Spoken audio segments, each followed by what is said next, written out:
marabout ne fabrique pas les hommes, mais il va dans le ventre de celui-là qui est endormi, c'est dans le ventre de cette femme-là qui ne connaît pas prier, qui n'est pas en connexion avec Dieu. C'est là-bas qu'il va chercher l'enfant. Et vous allez constater que les enfants qui sont nés issus des marabouts sont des enfants qui ne ressemblent le plus souvent pas à leur géniteur. Ils ne ressemblent pas à la mère, ils ne ressemblent pas au père. Il n'a pas le comportement des parents, il n'a pas le comportement des tantes, il n'a pas le comportement des cousins. Il ne ressemble à personne parce qu'il n'est pas issu de cette famille-là.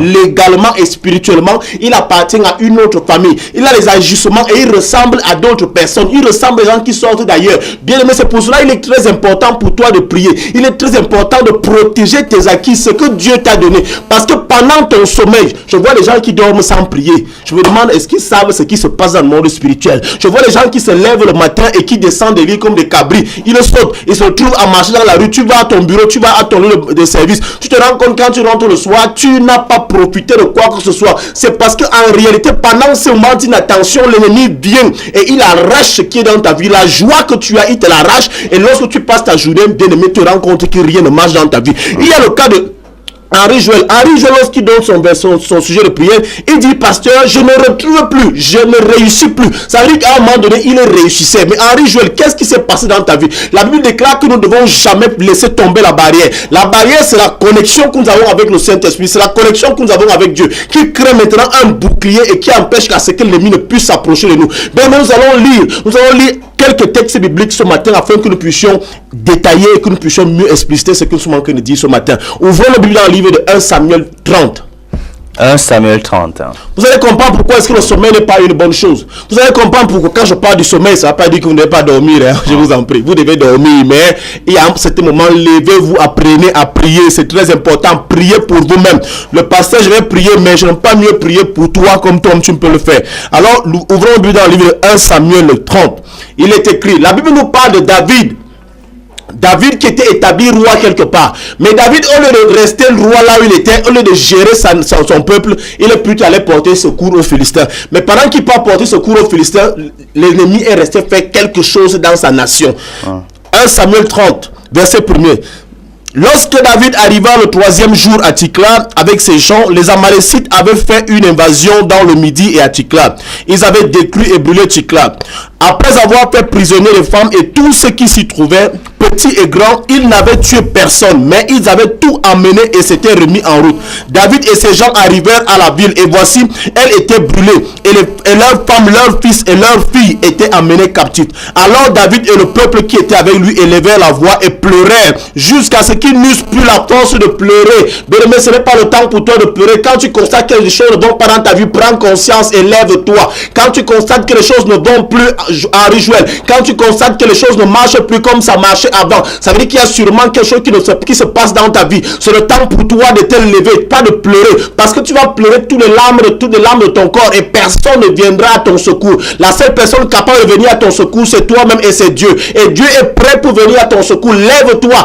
Je ne parle pas seulement à Henri Joël ce matin, je ne parle pas à Henri Fouman ce matin, je parle aussi à Henri Fouman, je parle à tous ceux qui sont comme Henri Joël quelque part, qui ont perdu une certaine joie. Alors, le verset 5 dit ceci: les deux femmes de David avaient été amenées à Joanem de Gisraël et à Abigaël de Carmel, femme de Nabal. David fut dans une grande angoisse car le peuple parlait de le lapider, parce que tous avaient de l'amertume dans l'âme, chacun à cause de ses fils et de ses filles. Mais David reprit courage en s'appuyant sur l'Éternel son Dieu. Il dit au sacrificateur Abiatar, fils d'Achimelech, apporte-moi les faudes. Abiatar apporta les faudes à David. David a pris conscience que ici, ce n'est pas une affaire de pleurer. Si je pleure, si je continue à pleurer ici, le peuple, si c'est que c'est moi qu'on a établi ici pour veiller sur eux. Dieu représente Dieu au milieu de ce peuple. Alors si je pleure, personne ne viendra à leur secours. Il est donc important pour moi de pouvoir me lever. Il a appelé le sacrificateur, il a dit sacrificateur, apporte-moi mes armes, apporte-moi mes outils, apporte-moi mes accessoires, parce que je vais poursuivre ce peuple et pouvoir récupérer ce qui est à nous. Le verset 8 dit ceci: et David consulta l'Éternel en disant, poursuivrai-je cette troupe? L'atteindrai-je? L'Éternel lui répondit, poursuis, car tu atteindras et tu délivreras. Et David se mit en marche, lui et les 600 hommes qui étaient avec lui. Ils arrivèrent au torrent de Bézor où s'arrêtaient ceux qui restaient en arrière. Bien aimé, je ne vais pas lire toute l'histoire, mais je vais te dire tout simplement que la Bible nous parle au verset 15. Le verset qui est très important. Je veux qu'on le lise ensemble. Voilà. à partir du verset 16. Le verset 16. Parce que lorsque David a poursuivi l'armée des Amalécites, il les a rattrapés. C'est ce que la Bible déclare, verset 16. Il lui servit ainsi de guide. Et voici, les Amalécites étaient répandus sur toute la contrée, mangeant, buvant et dansant à cause du grand butin qu'ils avaient enlevé du pays des Philistins et du pays de Juda. Je vais te dire quelque chose. Il y a quelqu'un quelque part qui se réjouit de tes richesses. Quelqu'un quelque part, toi qui pleures, toi femme qui n'a pas d'enfant, toi qui ne parviens pas aujourd'hui à concevoir. Ce n'est pas que Dieu ne t'a créé stérile. Dieu n'a créé aucun homme stérile. Mais c'est pendant tes moindres d'inattention que l'ennemi est venu dans ton sommeil. Il est venu arracher ce que tu avais dans tes entrailles. Et ton enfant est sûrement entre les mains d'une autre femme aujourd'hui. Et elle se réjouit, cet enfant-là. Les Philistins se réjouissaient. Les Amalécites se réjouissaient des choses qu'ils avaient volées au peuple de David. La Bible déclare donc que David, par la suite, allez lire cette histoire vous-même parce qu'on ne peut pas tout lire ici, je vous en prie. La Bible déclare que David a combattu et il a arraché ce qui lui appartenait et il est retourné dans son pays. Bien aimé, c'est le temps pour toi que de pleurer, ne pleure pas. Que de te lamenter, ne te lamente pas. Tu vas pleurer comme tu vas vouloir. Personne ne se lèvera pour toi. Arrête de pleurer et lève-toi pour prier. Lève-toi pour prier. La Bible nous déclare dans le livre 1 Thessaloniciens 5 à partir du verset 17 que nous devons prier sans cesse. C'est-à-dire que prier sans repos. Prier sans se lasser. Est-ce que tu es celui-là qui prie?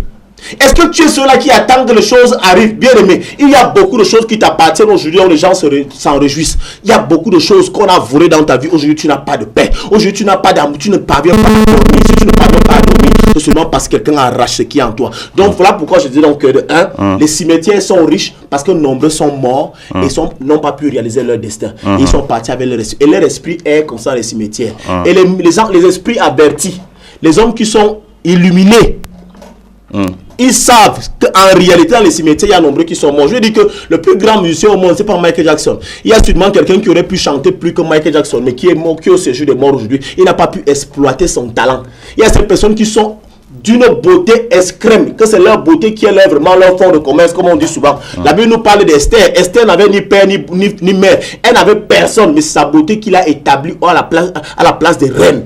Donc voilà autant de choses bien aimées. Je voulais ce matin que tu dises donc que tu comprennes que les moments de prière que nous donnons souvent ici, le vendredi on a instauré pour dire que nous prions pour les gens. C'est le moment pour toi. Si tu veux commencer déjà à envoyer les versets, les sujets de prière aujourd'hui, comme ça qu'on ne soit pas saturé, le vendredi et qu'on commence déjà aussi à prier pour vous. Qu'on commence à prier, nous sommes là pour prier. Donc bien aimé, demeure béni ce matin et sache que tu dois prier sans cesse. Lève-toi à minuit pour prier pour toi. Lève-toi à 3 heures pour prier pour toi. Arrache ce que l'ennemi a arraché dans ta vie. Arrache et récupère ce qui est à toi. Et après quoi?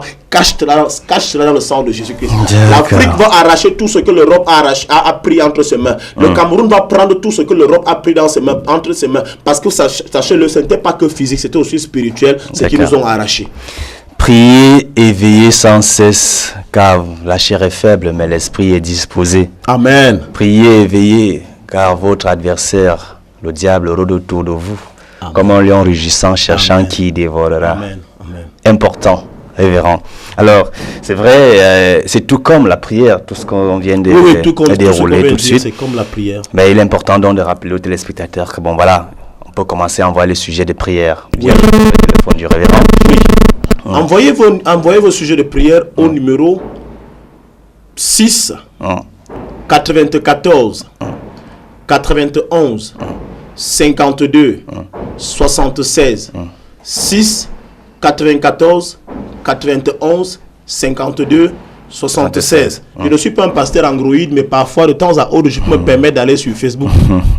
Alors, il n'y a pas de mal à ça. Il faut bien s'arrimer à la vitesse du monde. Vous pouvez aller sur Facebook, vous tapez Pasteur Stevie William Ebo. J'appelle un peu Stevie parce que certaines personnes ont souvent ce problème. Stevie, c'est S-T-2-E-V-Y. D'accord. William, W-I-2-L-I-A-M apostrophe S. Ebo, comme Eto, mais à la place de T, vous mettez plutôt B.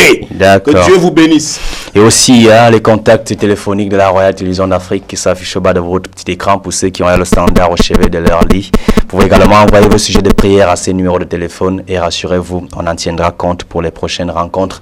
Celle du vendredi spécialement réservée donc à la prière grandeur nature pour tous ceux-là qui ont des problèmes majeurs, spirituels, physiques, intellectuels et de tout autre couloir. 651 13 84 81 694 98 40 94. Révérend, on va te raccompagner en musique pour essayer de souffler et je vais également t'offrir une tranche de pastèque parce qu'il y a eu beaucoup d'énergie, beaucoup de partage d'énergie. Donc ça c'est pour la journée. Ça pourra te permettre de retrouver l'équilibre et de continuer le combat. Car aussi longtemps qu'on vivra, le diable ne nous lâchera pas. Alors il faut combattre infiniment. Il y aura grâce à Dieu. Parce qu'ici on a compris le message que le meilleur c'est de donner. D'accord. Le bonheur à donner qu'à recevoir. Marcelin, s'il te plaît, on peut accompagner le révérend en chanson et on se retrouve juste derrière pour la suite. À tout de suite.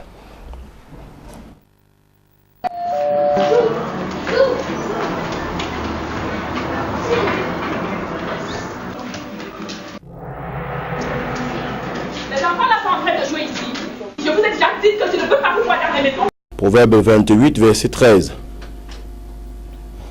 Alors, si tu as la page, nous lisons, il est écrit. Proverbe 28, verset 13.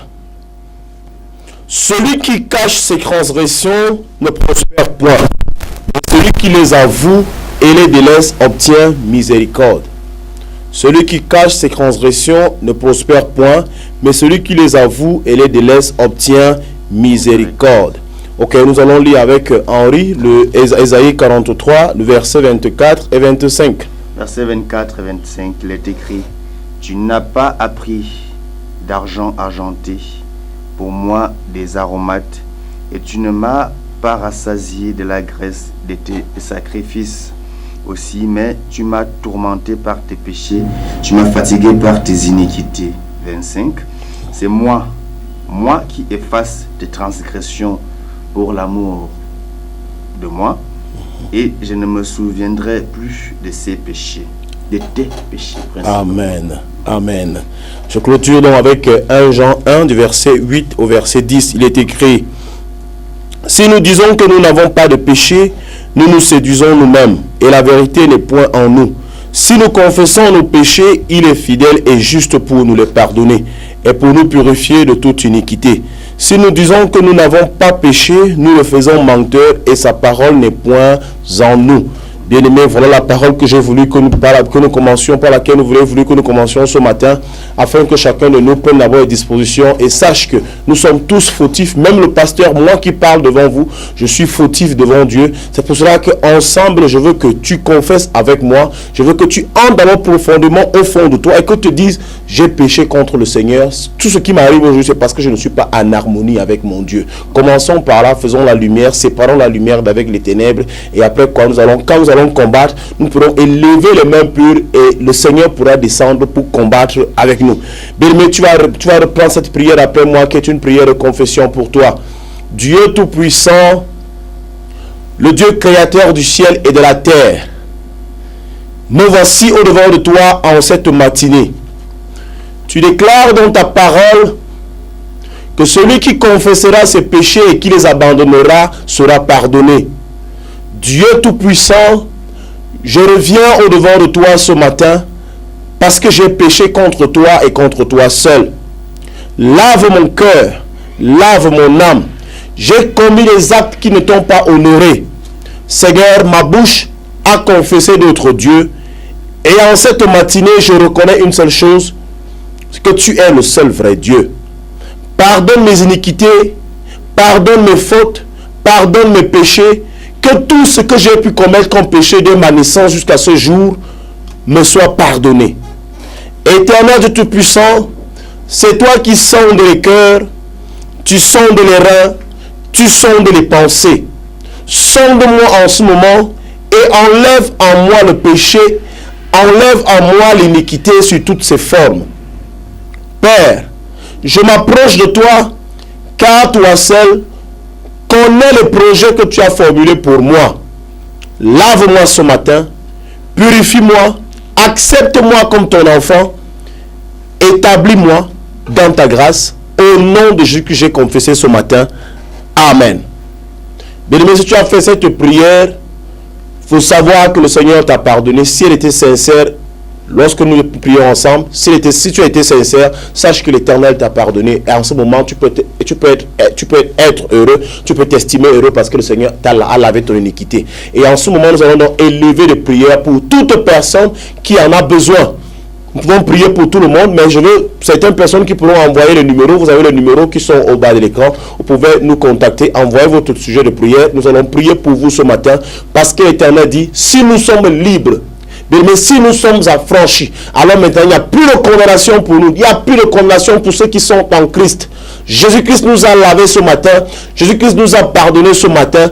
Et il a dit que nous nous fatiguions dans le passé à cause de par nos iniquités. Nous nous fatiguions dans le passé à cause de nos fautes. C'est ce que Henri a lu ce matin.